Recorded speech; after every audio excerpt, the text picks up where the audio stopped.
Well, after playing Nanotech Warrior, I'm tan, I'm rested, and I'm ready to take on anything that's gonna come my way, so bring it on! Aw, that's just plain evil. Figures that this was gonna come up at some point. I always meant to do it when I started, but I just kept putting it off more and more, because honestly, I didn't want to touch it. There's bad games, like Bubsy 3D and Captain Planet, but every so often a game comes along that makes you want to punch babies. Bubsy 3D may be one of the worst games ever made, but it's playable when you compare it to Awesome Possum. Awesome Possum is one of those edutainment games with the early 90s protect the environment message to it. If you grew up in the late 80s to early 90s like I did, you'd see that there were plenty of cartoons and commercials with cartoon characters spitting cheesy catchphrases like "give a hoot, don't pollute," or "the power is yours." Almost everything you can think of that could be wrong in a game is present in Awesome Possum. Bad graphics, bad controls, bad sound, bad programming. Oh, where to start, where to start. I'll start with the sound.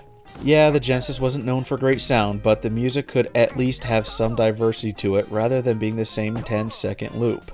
The sound effects sound like they were ripped from Sonic Spinball, especially when you make the robots explode. Whoa. Hold on a second. You're controlling a cartoon animal and destroying robots by jumping on them? Good God, it's a shameless ripoff of Sonic the Hedgehog to nearly the last detail. And Awesome Possum even spins in the air sometimes. Next is the graphics, and they're pretty terrible. It's like they're somewhere between 8 and 16-bit, maybe we should just refer to it as 12-bit.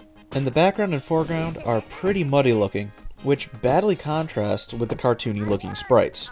And the sprites have terrible animation, mostly because they only have 4 frames for each of their animations. It's impossible to tell if the controls are loose or stiff. There's times where it feels like you're flying everywhere, while other times you feel really restricted. Next is the programming, and there are several things wrong with it. One thing that you'll notice is that the video is skipping frames, which could be attributed to an error in recording or rendering, but that's not it actually. Because of the small amount of frames used in sprite animation, they spread up the frame rate so that the game plays to give that illusion that there's more frames to the sprite animation. It's a technique that lazy animation students use to give the look that they did more work than they actually did. And as a result of the sped up frame rate, the game moves a lot faster than it normally would. Next is the collision detection, and I have no idea what's wrong with it, but it's insanely off. The hitbox is either lagging behind the character, or it's below them.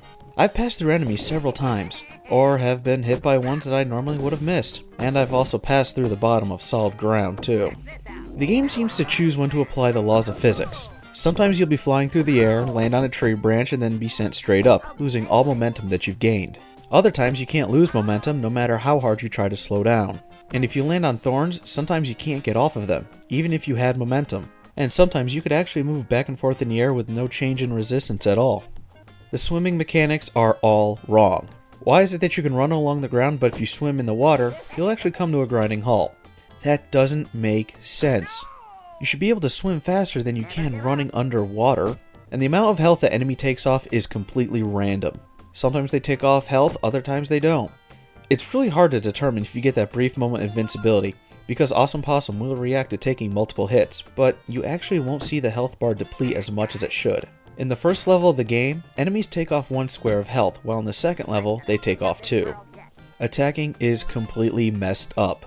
You can only attack from above, but if you're spinning, which is another Sonic trademark, then you could attack from the side or underneath. And to jump, Awesome Possum takes that brief second to crouch before jumping.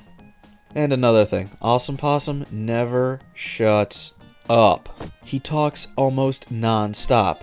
When he gets hit, when he gets a power-up, when he hits a checkpoint, respawns, or destroys an enemy. He actually talks as much as Bubsy in Bubsy 3D. And you know, I never made it past the second world. The game is just completely unplayable at this point. I'd rather play Captain Novelin, because at least that game is playable compared to this one.